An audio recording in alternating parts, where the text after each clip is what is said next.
Don't worry if you're straggling, we won't heckle, Mark. Welcome back. I hope you enjoyed your lunch and had a chance to browse some of the exhibition stands and hopefully even made it to the breakout session with DNVGL. This afternoon's discussion asks, whose responsibility is it to go beyond compliance? The session is going to take the form of an Oxford-style debate, which Steve Evans is very upset about because he's from Cambridge. And it will approach the subject from two opposing perspectives. So, I think we've got the motion on a slide, hopefully. The motion is this. This House believes that better compliance alone is insufficient and that we are all responsible for going beyond compliance. So each pair of speakers will speak together for 15 minutes, and then we will ask you to pose questions to them to generate the debate via the app, fingers crossed. So please get it ready on your phone. You need to go to the live polling part of the app, please. Those questions will then appear on the screen. We're also going to use the live polling app in a second to ask you to answer that question, and then we'll do it again at the end to see if we've changed your minds at all. So why might this premise be true, that going beyond compliance is essential? If it is true, why is it your responsibility and not somebody else's? Perhaps a more positive view sees compliance as inextricably linked with ethical engagement, which is something that came out in the speeches this morning, certainly. And one school of thought is that together, compliance and ethical engagement can steer companies to reduce or avoid risk from ethical minefields, whilst also promoting creativity, innovation and growth. So lots of rewards for doing so. I was reading a blog about compliance and social compliance, which suggested that ethical engagement means employees become invested in and involved closely in the task of running a responsible business. They don't just go through the motions when they turn up for work every day because of the compliance systems and regulations that are in place, but instead they rely on their own values, their own judgments to make those decisions correctly in the course of their daily work for the benefit of the organisation, the people and the environments affected by the supply chains that we're talking about. This blog also said that people speak up about questionable ethical practices before they become toxic, and there's no reprimand for doing that. But of course, getting every employee to understand how to ethically engage is a very different matter.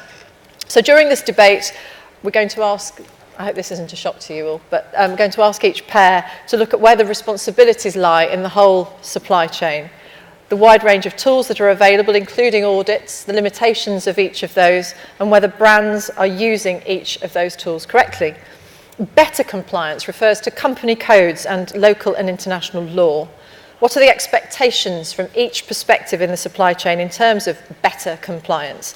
And what are the enhancements needed for better compliance to occur? And then we come on to defining beyond compliance, again, the whole theme of this conference, and how it really differs from better compliance.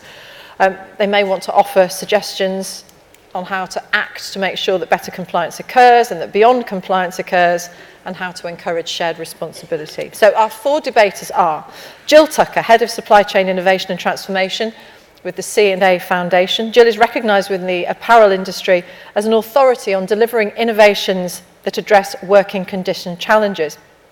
Her 3 decades in grant making and social compliance work, including establishing and leading Reebok International Limited's Asia Human Rights Programme, where she managed staff in 9 countries and supported open elections for worker representatives in factories in China. With her, speaking for the motion, is Dr. Simon Lord from Sime, Darby. He's the Chief Sustainability Officer for Sime Darby Plantation, Berhad. He was previously the Director of Sustainability for New Britain Palm Oil and the Director of Research. Dr. Lord began his career with Unilever plc and has over 33 years' experience in the agriculture commodities sector. Dr. Lord has held appointments on the board of Roundtable of Sustainable Palm Oil. Speaking against the motion, and this is not necessarily what they really think, we've just asked them to go along with it, is Rona Starr, President and CEO of the Association of Professional Social Compliance Auditors, or APSCA. Even I'm in favour of that acronym. She oversees the organisation's development and the advancement of APSCA's mission to enhance the professionalism and credibility of the individuals and organisations performing independent social compliance audits. Prior to joining APSCA in 2016, Rona worked for McDonald's for 21 years and was involved in the rollout of McDonald's social compliance programme within Asia. And with her is, I've got your, here it is. Too many pieces of paper. Baptiste Carrier-Pradal, who is Vice President of Europe at Sustainable Apparel Coalition, SAC, which focuses on transforming the industry so that everyone can benefit from reduced risk as well as efficiency in the future. SAC has been able to make a major positive impact on the fashion industry via their HIG index, a self-assessment tool to empower brands, retailers and facilities of all sizes to measure their environmental, social and labour impact and to identify areas for improvement. Thank you all for being good sports and taking part. Just to reiterate, whether they speak for or against the motion isn't necessarily a reflection of what they really think. A reminder of the motion, and we'd like you to vote on it, please. This House believes that better compliance alone is insufficient and that we are all responsible for going beyond compliance. Normally we tell everyone to put their phones down, don't we? But today we'd like you to pick them up. Are you in favour of the motion? Vote 1. And if you're against the motion, please vote 2.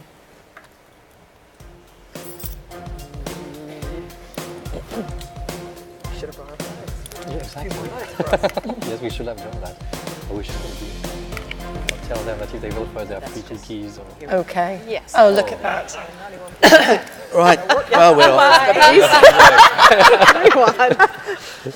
There are no winners and losers, just to reassure you. Okay.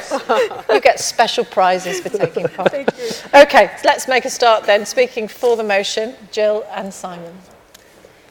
Good afternoon, everybody. Graveyard shift. Hope you're awake. Maybe we've framed the question incorrectly.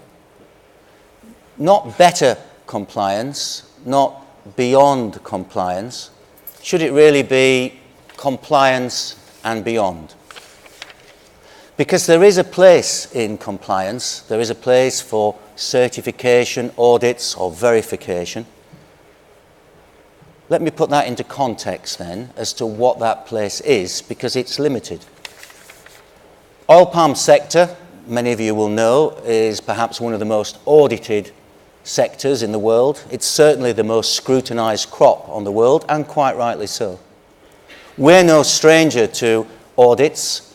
We're part of the Roundtable on Sustainable Palm Oil. In fact, we're one of the founders. I've been on the board of it. It's called the RSPO. It's voluntary. It takes just 20% of the sector, so that's 80% aren't included. We have national standards, the Malaysian Sustainable Palm Oil, which is mandatory, legal. We have the Indonesian Sustainable Palm Oil. And with 660,000 hectares under our control in some 18 different countries, we're no stranger to the various other standards. ISO, and we can throw in a few numbers, 9,000, 14,000, 26, SA8, GRI, G4. In fact, I think if you put your hand into a Scrabble bag and pulled out just 4 tiles, there would be a standard attached to those 4 tiles that we, somewhere in our supply chain, we do duty of care, chain of custody, that we have to subscribe to. But those certification aren't really enough. It isn't enough. It's not material in some areas. It misses out some areas. It's not complete when it does include those areas. And it's not responsive necessarily to some of our stakeholders, and therefore those tend to be our customers, civil society, NGOs, as well as the people and communities in which we operate. Just spotting what the problems are doesn't help me as a practitioner. Telling me what the problems are is all well and good, and it's not the only way of defining where the problems exist. It doesn't help me solve it. There is a part of our organisation that is going through a cultural transformation. Partners in leadership are leading that. And the words that they use for internal change in culture perhaps are relevant for today's debate. We talk about it in 4 stages. First of all, it's see it. And to be honest, from a lot that's what's in front of you, you don't actually see it. You don't actually notice it's there. Compliance, I think, can lead to complacency, thinking you're okay, and we heard that this morning. So seeing it is fine. Audits help us, verification helps us for that, but it's not the only way. The second stage is to own it. None of the compliances help you own the problem. Once you've owned it, you then need to pull the people together to solve it. It's that problem thinking, it's the innovation, it's how do you tackle it. Some of these problems are much wider than the industry itself, and I always describe the palm oil industry as being a standard curve. We have the good, we have the bad, and we have the ugly, and they're in about equal proportions. So you see it, you own it, you solve it, and then lastly, you do it. So while certification, while compliance has a role in identification, it doesn't help me as a practitioner for solving that process. So for me, it is compliance and beyond. Thanks, and I would agree completely that I hope the so. the, A bit worried there. the problem that we heard about this morning as well is that we stop at the see it. And I think Avides said, basically, don't blame it on the audit. We're not the problem. Don't ask an audit to be something that it's not supposed to be. And I guess I would ask back, if the audit is not supposed to help solve problems, then why are we even doing them? So we need to flip the audit regime on its head and spend 80% of our time actually solving the problems and just 20% of our time identifying the problems. Right now, we're spending time and money and energy identifying problems, and that's not really the hard part. That's the easy part. So how do we do this flipping? I would say that an easy way to go about it is to inject transparency and public disclosure into the process. What we find when you take audit results and you disclose them publicly is that all of a sudden there's a lot more motivation for change. There's also motivation for the auditors to be better if they are associated with audit results. And also you can eliminate the duplication that everybody complains about but does very little about. How many in this audience now, how many of your companies actually disclose information publicly about your supply chain? Okay, I can't see very well, but there's not many hands up. Maybe 3% of the audience. If we don't know where, if you don't know where you are producing, and if the public does not know where you are producing, they can't hold you accountable. How many here disclose information about your performance, about working conditions? Kind of the same people, looks like the same people. And how many disclose information about purchasing practices, your purchasing practices with your partners? A few. I would posit that other industries, there are industries out there, the food industry, the automotive industry, that disclose a lot of information. They disclose hygiene ratings of restaurants or safety ratings of automobiles. And they do this because they know that they need to gain the customer's confidence, but it also helps them to be on top of their game. So although we can lament the fact that 20 years on, we're still dealing with a lot of the same issues that we were dealing with 20 years ago, it's entirely within our hands to do something about it. And for those brands who do go the transparency route, they will be rewarded. I think as Marco said earlier, if you're just doing the same thing over and over again, you will be disrupted. And I absolutely believe that that's true. Thank you very much. You've got your work cut out, but... I know, we're starting behind the 8 ball. Just a minute. 8%. Doesn't she get a round of applause somewhere along the line? Thank you. Thank Thank you. Sorry. Thank you, Simon. So glad you're here. Rona. So for me, the first thing when Baptiste and I were put on the better compliance is sufficient side, it's like, well, what does that mean?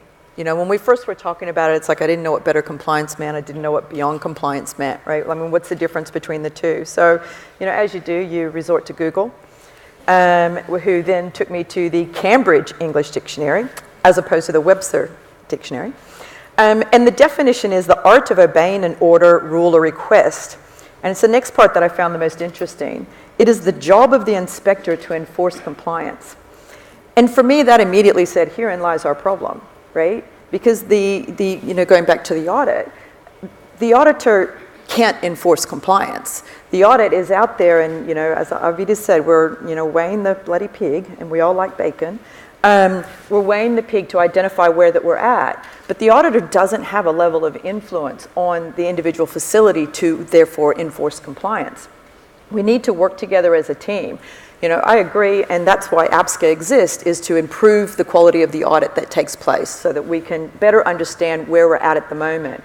But we need to then, as brands, retailers, initiatives to ask, and facilities who've been audited and who are spending the money to have these audits done, is to ask the question, so what?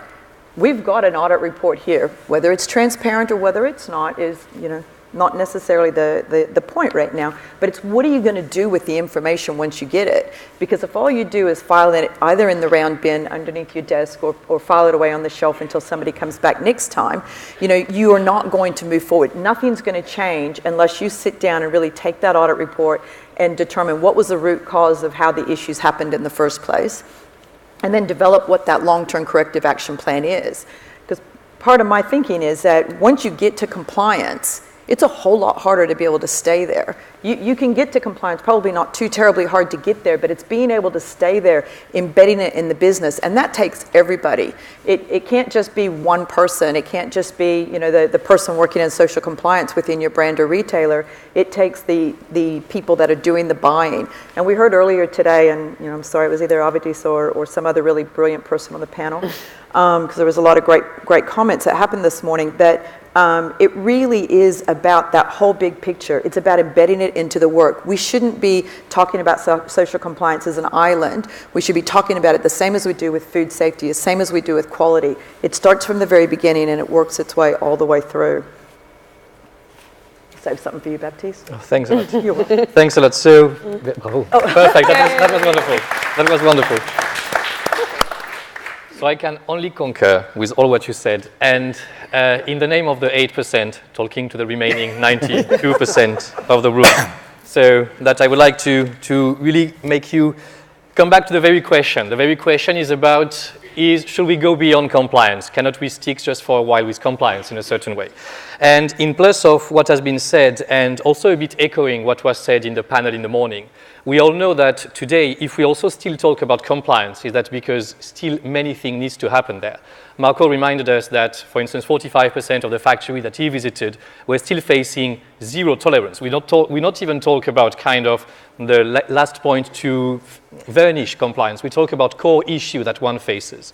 So there is still many issues which are lingering. And at the same time, we also recognize that new emerging issues like forced labor or such, by looking in the dictionary in a certain way, will go in terms of that's compliance. To ensure that you don't have forced labor in a factory, that's just ensuring basic compliance to local laws, because this is a point of law.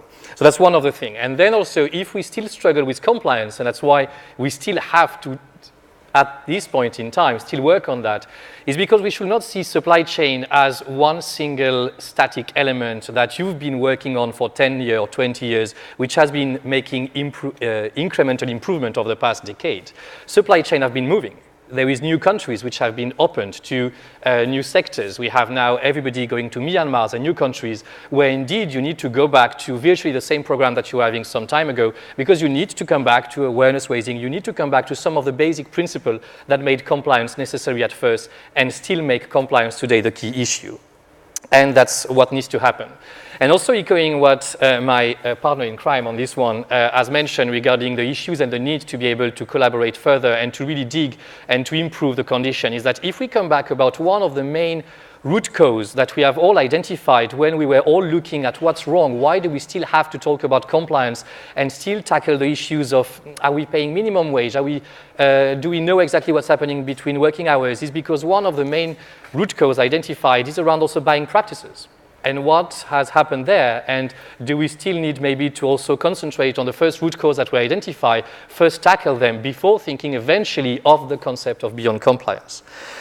And there is also the notion of legitimacy about, therefore, if you talk about beyond compliance, how come do you want to go there? And you started by redefining the term of the debate at the beginning and reposing the things. And let me also maybe therefore carry on this thought, is that if we talk about compliance and oppose it with beyond compliance, it's because we think that compliance means not sustainable. That we make the assumption that compliance is already having a gap between what sustainability will be. But if we all collectively were working towards a system in which being compliant will mean to be sustainable, then by default the idea of beyond compliance will vanish, which means that if you agree with the concept that beyond compliance is needed, you have completely given hope on the fact that one day compliance will mean sustainability. You have given hope at citizen, and that was one of the points earlier made, that citizen can innovate, that at some point in time to be compliant with local laws of conduct will mean to be sustainable. So therefore, I do think indeed that we should not go towards concept of beyond compliance, because I have the deep hope as not only a speaker, but more importantly as a citizen, that one day, considering the emergency of the situation as was already outlined at the beginning, that compliance one day will mean sustainability. Thank you. All right. Well done, Baptiste. Beg your pardon. Oh, sorry. Do you know who's in charge? Well, sorry, I've been paid to be here. I've been corrected by the chronology police. Allowed What to are we speak. supposed to do? I thought it was a debate, isn't it? We're supposed to actually get some questions. I just want to ask people to start posing questions, and then you can take issue. Absolutely. So could you please use your app to send us a question? Simon, over to you. Okay, now you can go, and then I'll. What, now I'm allowed to speak? Yeah. See, that's the problem with compliance. It is just too rigid. One of the issues I have about compliance and the standards, I mean, compliance itself is only as good as a standard. The standard is only as good as the auditors that implement it, the certification bodies that control that, or indeed the accreditation bodies that sit overarching with an oversight position. But let me give you just an illustration. The RSPO revises its standard every 5 years. It's a multi-stakeholder. It's very difficult to reach consensus and a landing point. And in 2013, it went through its first ever review.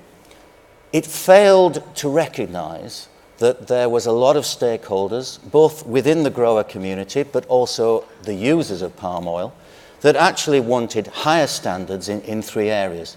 It failed on the material issue in dealing with peat, because it couldn't define what was peat and what isn't. It didn't touch human rights properly. It has very... Explain what you mean. Sorry? Explain what you mean. Didn't touch human rights. You're an acronym, another acronym.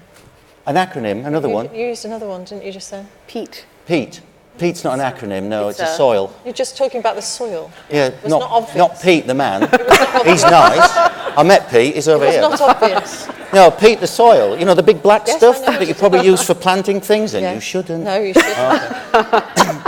And so they dealt with peat.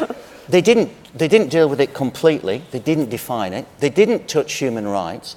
And in defining what was a forest, and believe it or not, we didn't touch on what was a forest as a nation in terms of oil palm until just 2 years ago. And it's not as easy as you think, by the way, is that they didn't look at young regenerating forests and the ability of those to grow back into mature forests. As a consequence, that spawned a whole movement which we now call NDPE, that is an acronym, no deforestation, no peat, no exploitation. It started with many of what I call the chocolate boys, because they are quite far thinking, but spread right across the supply chain, started with Nestle, Unilever's were not slow, Procter & Gamble, Johnson & Johnson, all of those companies. And that led to us having to respond beyond what was traditionally accepted as compliance, i.e. what I'm saying is it wasn't nimble. And the auditors couldn't cope with this new set of rules because the guidance that helped promote what they were verifying on the ground wasn't there. Yeah. This is part of the debate. Okay, I would like to debate with you, Baptiste. I mean, it's all very well and good to say that we hope that someday compliance will be the same as sustainability, that you won't have there would be no differentiation between compliance and sustainability, and that's nice, but how? I mean, good intentions are not going to get us there, and I would say, I would disagree with Avedis on this one.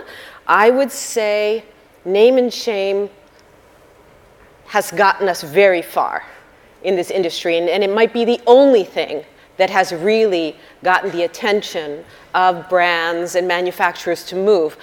Furthermore, I would say that you call it name and shame, I call it the truth. We're just describing what is.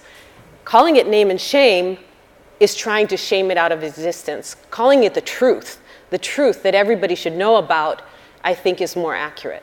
Or the fear of it can stop you having to be shamed in the first instance. Baptiste? So I would like to... Is she allowed you?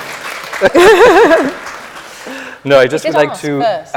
I don't know after if we go to the question, but I would like just to answer quickly on the gentleman on my right. The point is that I hear you indeed, that there were some challenges in the past with certificate and the level of expectations that one is supposed to achieve to have such certificates. And working for multi-stakeholder initiative myself and many in the room, we know that indeed it's a challenge to bring a lot of people together to come to their certificate. But the fact that to come to agreement on what should be the next step, but the fact that actually there were some challenges there means virtually that also to explore further beyond compliance means indeed that we maybe are not mature enough to already take the step further. And what you are saying, it's a bit, if I was hearing, and also in the stake of the conversation, that we a bit failed to build a small house, but let's build a castle together. So my point is more like, let's stick to the house a bit. And once we have a solid roof, and when we have created the basic for our architecture approach, then we can explore all together how we can create a castle. But at first, let's stick to the house. Got some questions coming in. Firstly, from Gurpreet Bagri from Howden's Joinery. There's been discussion that certifications do not potentially provide the assurance that organisations think they do. What are your thoughts on the role that certification bodies should play in being responsible for assuring compliance? And does this need to change to make the third-party audit more effective? Who wants to take that? Certification bodies need to be more responsible in assuring compliance. Can they do that? So I guess I'll take it. Yeah, you take it and then... So I think, and it kind of goes back to just, the role that audit plays in general, and I think it kind of falls into the certification part of things, is they do have a role to play, but they can't play it in isolation. So again, the certification bodies, the audit bodies, the verifiers, whatever you want to call them, they need to be able to go out and accurately identify and point out the areas of opportunity as well as the areas of good. They can provide comment and feedback if that's the process that people want to ask for what maybe good might look like, to make sure that they're helping along the education way. But I do think that certification bodies on their own can't solely be the ones to drive that or assure compliance. I think one of the challenges, and I know I said it before, is once you get compliance, you have to be able to maintain it. And I think that's a challenge sometimes with certifications, is that people, and these are their individual factories, right? Because the auditor can't come every day. But as soon as they get that certificate that says that they're good, they think that they mean their job's done. The job's just begun, and I think that needs to be that bigger picture understanding that you have to continually to embed it in the work that you're doing, and it can't just be a one-off day or week event. So I think the certification bodies have a role to play, but it cannot be their sole responsibility to ensure that compliance is maintained, because they're only there for a short point in time. Do you want to come onto this side? No, but I still see that as part of that's just compliance, right? And going back, I guess I'll say this. I didn't say it before, but the infographic that Jonathan put up at the very beginning of the day, when it had compliance on one side and beyond compliance on the other side, I actually saw that everything on the beyond compliance side was needed to be able to reach compliance. I didn't see that it was anything on that left-hand side that was really taking us beyond compliance. I saw it as a fundamental, basic role. So I didn't tuck my shirt in because Simon and I are going to have a rumble later. We're going to have a big fight. But but I do think there's a very fine line between what we're trying to debate. The second part to this, the motion was about responsibility, and there's the question at the top of the screen there. If it's everyone's responsibility, why do conferences like this attract the sustainability and compliance teams, i.e. those who are already converted, rather than the buyers and merchandisers who are sometimes the ones not taking responsibility for beyond compliance as focused on achieving margin targets? I don't think it's everybody's responsibility. I think it's the responsibility of those who are funding all these tens or hundreds of thousands of dollars worth of audits. I mean, if you spend that money, you should want to get something out of it. And your sourcing departments and your buying departments should be holding you accountable. So I think it's the responsibility of those who are fueling this audit industrial complex and have been for 20 years to make sure that it works. And if they don't make sure that it works and delivers sustainable change, then I think they should be attacked. If we call that name and shame, that's fine. I call it the truth. I'd like to come back to that because I'm guessing that part of your argument will be, okay, so what then does compliance and beyond look like? And perhaps that's a question towards the end of this, after everyone's had a chance to speak. So I'd like to come back to that. But it is true that I go to many of these conferences, I speak on many subjects, including human rights, child protection, and it is preaching to the converted. You almost think you're actually preaching to the choir. And the people that really matter in many of this are the supply chain players, and very often they are absent from this. Why are they absent? I don't know, because I don't think they do see it necessarily as their problem, therefore they don't own it, and therefore don't have any collective right to be involved in solving it and doing it. And I think that's a shame. We see it very often. Many of the certification schemes in our industry, not in the garment industry, are meant to generate market transformation, and part of that is to operate different supply chains, whether it's identity preserved, segregated, mass balance, which themselves generate premiums. Those premiums are to help encourage those people who have gone through the sustainability process as defined by the RSPO and made it a reality and deliverable to market. Over 50% of all the palm oil that's produced sustainably to these standards and criteria actually is not sold as sustainable palm oil. The buyer uptake, the demand, if you like, is just simply not there. And that, I think, is another side to this argument. Why are they not in the room? Why are they not prepared to pay for this? They see it as business as usual because they don't see it as part of the solution. There's the question at the top, Jill, I know wants to answer. Compliance is expensive. Beyond compliance will be even more so. Definitely. Do supply chains need more partnership rather than a power relationship between buyer and seller? Well, definitely there needs to be more partnership, but how do you get there? I would say that beyond compliance does not need to be more expensive. If I were going to start a new compliance program in a company right now, I wouldn't spend a penny on audits. None. I would go to my manufacturers and I'd ask for all the audits that they already have.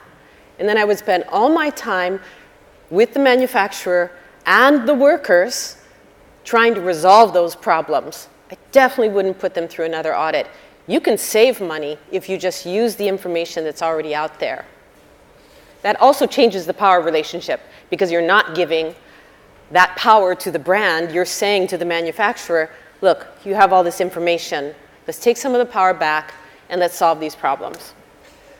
I may slightly disagree here, and I hope the 41 people that voted for this question will be maybe now part of the 8%. But indeed, compliance, so the question is around compliance is expensive and beyond compliance will be more so. Of course, if we know there is compliance which is expensive, we know there is a business case for non-compliance, there is not yet a business case for beyond compliance. To do so. And we know that if you want to apply different things, if you want to improve your condition, of course, you will end up spending more. And if I start on the point that exactly you mentioned about a potential saving, the audit saving, you talked earlier about transparency as a need that transparency, things needs to be transparent, and that will be a driver for change. If I just take this one, we know and we have seen in different situations that if we want to go transparent, but with data which is not verified, not audited, then you lose credibility. So therefore, the transparency, the benefit you could have had from transparency will not be the one that you were mentioning. Okay, I have to. So therefore, that means that, for instance, saving on audit itself will be able to damage what you can prove to your buyers, others, what you can say extensively. We talked about different other programs that touch citizens or consumers that will expect to have a certain level of trust ensured by third parties or others into the elements that they see to be able to comply. So I think that the elements indeed you gave may not be a saving, and that indeed it will be more expensive ultimately to go beyond compliance. That's why we have to come back about we have to make off compliance sustainability so that it's an equal playing field for everybody, so that whatever you invest in compliance doesn't damage your competition towards others. When you go transparent with information that is not accurate, people hold you accountable for the inaccuracy. That's the beauty of transparency. So the information actually gets corrected. When you have an audit that's wrong, and it's secret between you and the manufacturer, nobody ever corrects you. Transparency is where it's at. I think you make Baptiste. I think you make a good point, though you lost me about French castles. But anyway, that's a no, we did take a few, I believe, in the 100-Year War. We took them back. We took them back. We're going to win this by any means. You realise. It's still French. But you make a very good point about assurance, and it is without audits give assurance to our supply chain, the end users, of where we are in a situation. And we haven't got beyond that. The mentality hasn't gone. So in a sense, we're still in the house, we're not in the castle, in that context. But really, we probably keep an awful lot of auditors in Southeast Asia above the poverty line by paying them a huge amount of money to do all of these kind of audits. And many of them are my friends, by the way. And I mean that in a nice way, not in a kind of way. But the reality is we haven't moved beyond this is the only way of giving assurance down the supply chain. And we in the primary producing sector, we're price takers, not price givers. So the market dictates what we will pay, what they will pay for our products, not the other way around. And we can never get that balance. So we're always the underdogs, even though we might be quite big. There's a couple of questions here about the role of governments, the first one and the third on the screen. What role do governments play in the beyond compliance debate? We are bound by the laws of our respective countries, which is a form of compliance, so they should be involved in the debate. And also, do governments play a role in licensing and approving manufacturing sites, or are they not independent?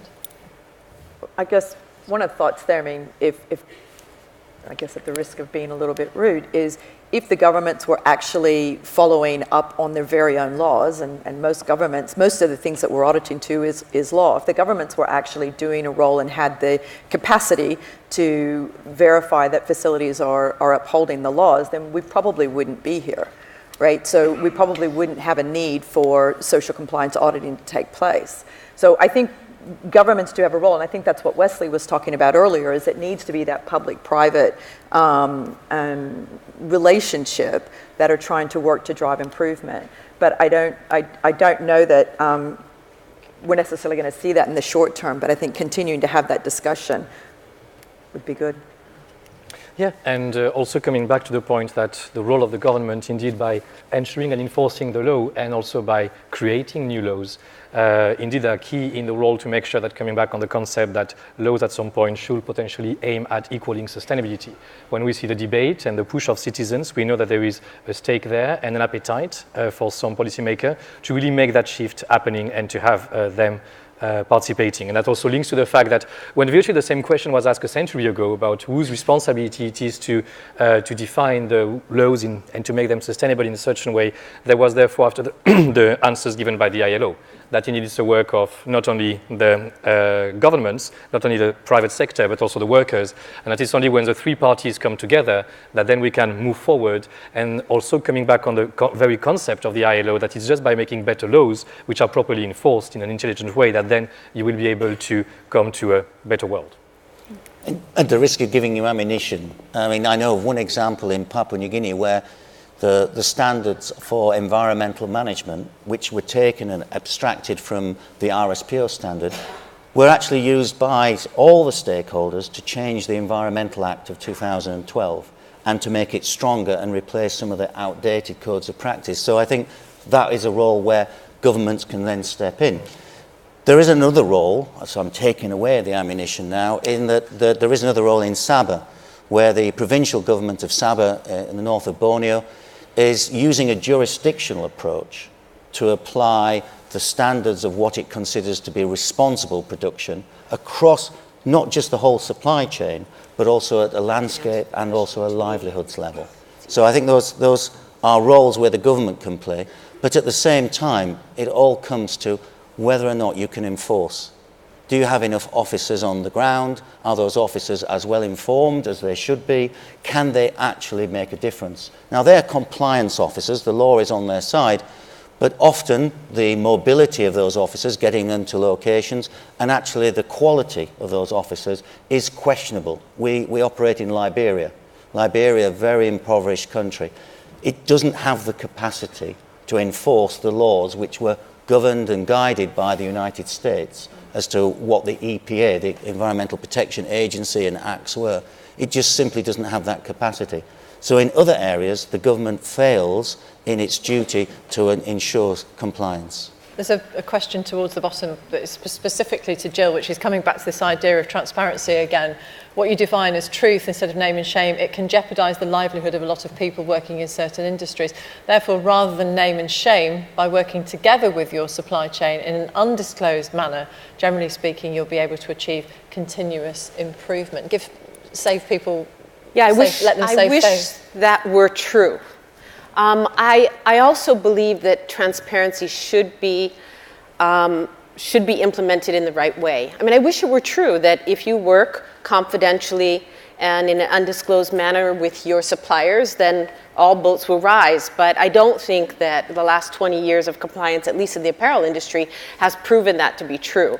I do believe that before you go transparent in any way, you have to give people a warning, give them time to change, and then transparency can be implemented. In Cambodia, before information was released by the Better Factories Cambodia program of the ILO, they gave 6 months to all apparel factories with export permits, 6 months to get their conditions in order before the information would be disclosed. And I think that's fair. But this fear of the industry is going to collapse if we go transparent, which is what we heard a lot in Cambodia, or tens of thousands of people are going to lose their jobs. It doesn't happen. What happens is that conditions improve. And if you look at the latest report out of the ILO in Cambodia, and you compare before transparency and after transparency, they've had a 46% improvement on those measures that were made transparent. No jobs lost, the industry is still growing. Related to that is this idea of carrot and stick then. The second question, is the most important factor here helping suppliers to really genuinely want to become ethical, sustainable, compliant? But how do we do that? How do we get suppliers to want to be those things and change from the stick culture to the carrot culture? Pay them more. Me? If you like. We've got permission. Right. For us, it's transparency has to come with traceability. If you're working any extensive production supply chain, then you will know that there are a lot of moving parts. It sounds simple. We produce fruit, smallholders produce fruit. The fruit goes to a mill, the mill simply crushes it. That produces oil, the oil goes to a refinery, the refinery goes to a further end user of it. And you think that's a nice straight line. I tend to describe it as a Loch Ness model, because we can see the head and we can see the tail and we see various parts of the body, but the vast majority of it is actually hidden. So for us, in order to get the carrot, we have to first of all identify where are our supply chains when it comes to the smallholder sector. We're 93% fully traceable down to the actual plantations. We'll never get to Ben & Jerry's where we have a barcode on a cow because we don't have cows and it's difficult to barcode oil. We tried it, it's quite messy. But actually identifying small farmers in the tropics when there is a circuit breaker between the farmer and the mill, and that's what they call middle people, and there are middle men and middle women, is very, very difficult. But we've incentivized the small chains where we can identify them. In P&G, 15,000 small farmers identified, brought into, I've given you ammunition again, a certification process. And we were able to actually incentivize those by giving them a premium, even though we weren't receiving a premium, which hit them at exactly when school fees time. So it was a double whammy pow for us, is that they basically had the money to put into education when it was actually needed. And they valued it. It was a small piece of money, but they actually valued it. So that was an example of carrot.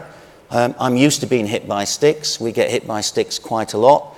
And that, I don't think, is actually pushing the needle anymore. It did, but not now.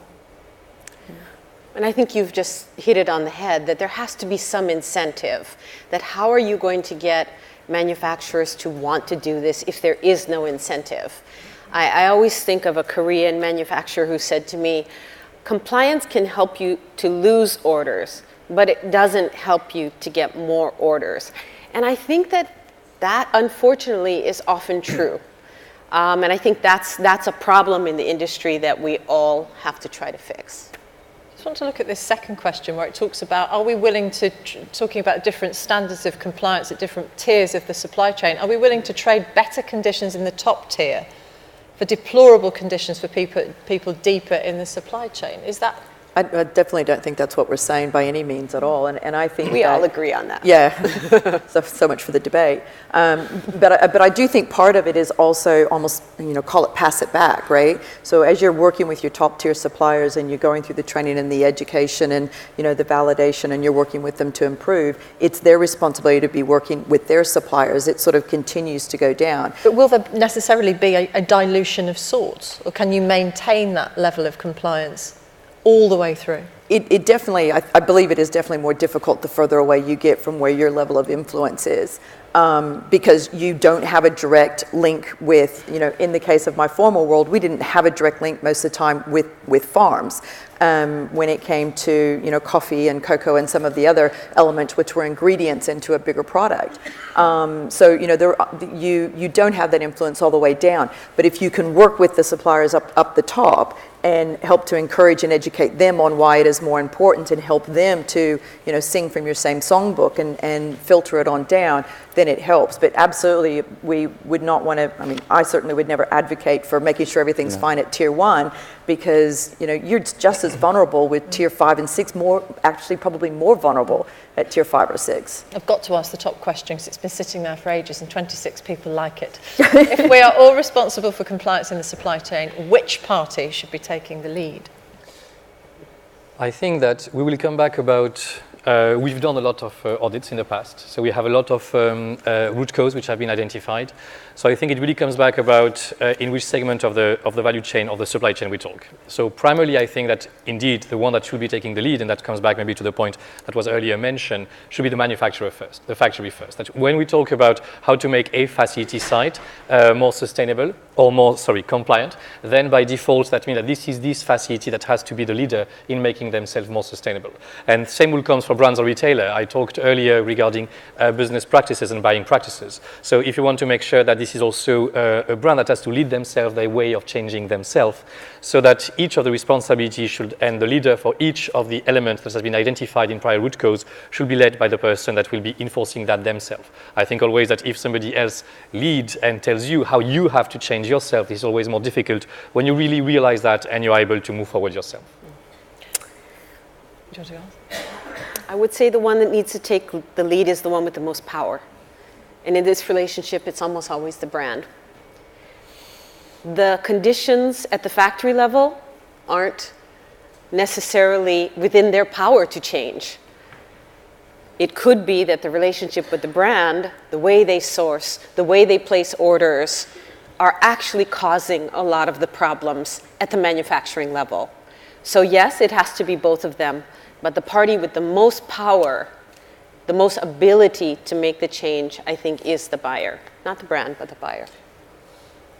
I have to disagree slightly to that, and perhaps it's... I'm so sorry. And I think it's perhaps because of the sector I'm in. is that most of the problems occur with me upstream. Upstream is the farm level.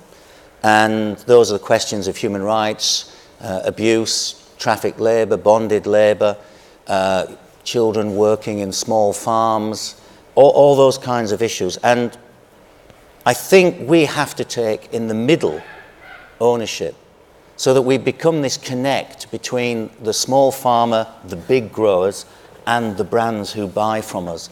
I think if it's completely driven by the brands in our sector, there is a great deal of resistance, not least because many of the brands exist in the West, and palm oil, as you know, is mostly grown in the East. 85% comes from Indonesia and Malaysia. So, but what I see, and I'd like to roll this into the previous question, is beyond compliance, is these pre-competitive alliances that we hear about. And until we start to join up the entire supply chain in these pre-competitive, we do a lot. We work on human rights with all the growers together trying to get this solved. We work with NGOs on deforestation and big issues, as well as peat, as well as child labour.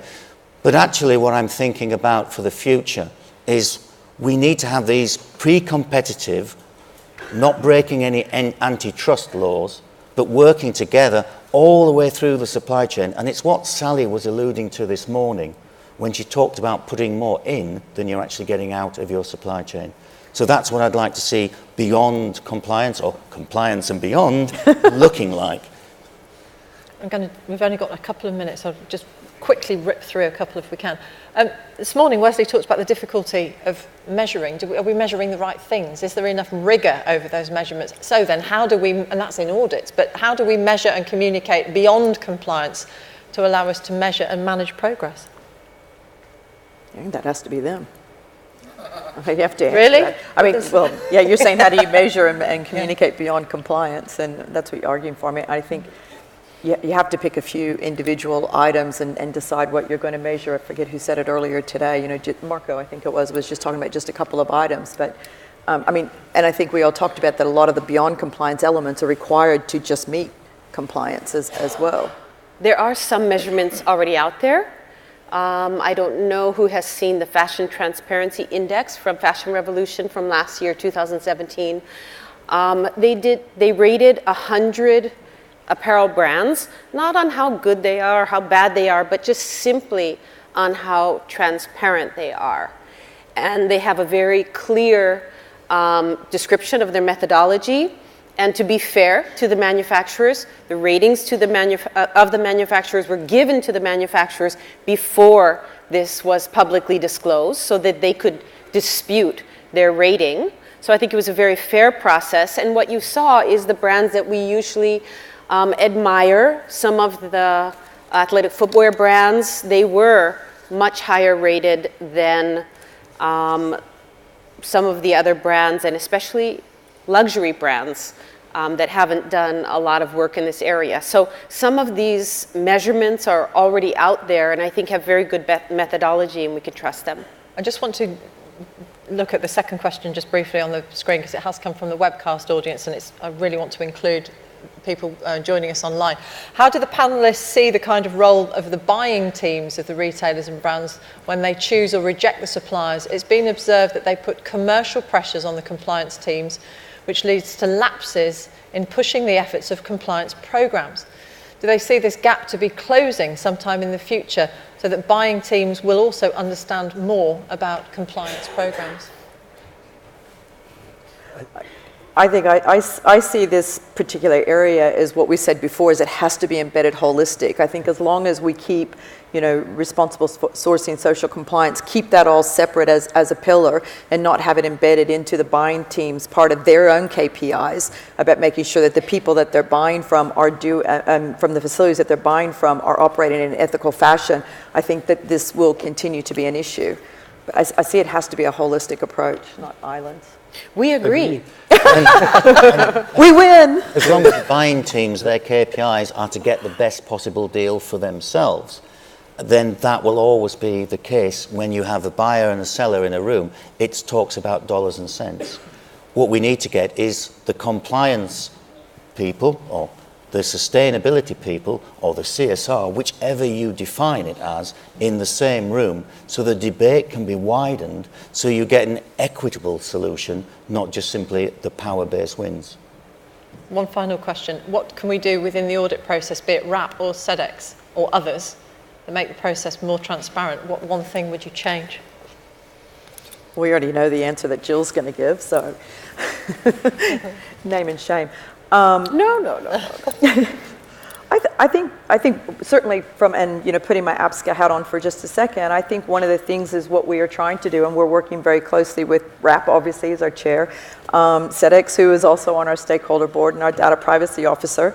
As we look at that, we're trying to work with them on how can we improve a better method of communicating the competence of the auditors that are out there conducting the audits, and provide a mechanism for individuals to be able to go on to APSCA's website once we're ready, to be able to validate that the auditors are at that level and operating at that level of we'll call them certified social compliance auditors.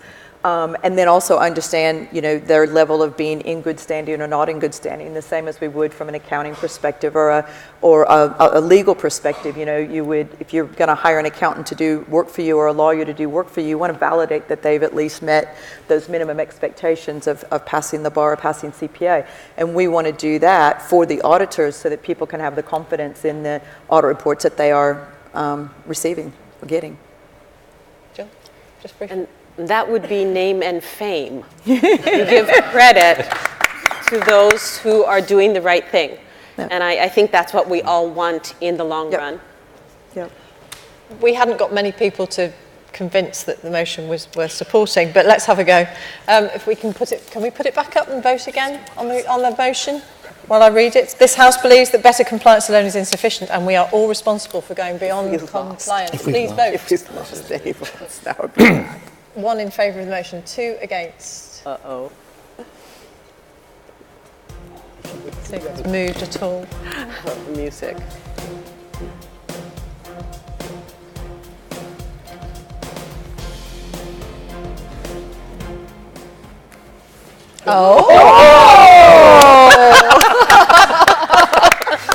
Good job. You didn't win, but you feel like you have. Yeah. Well, thank you very much for your valiant. Hey, turn it off, think it's changing.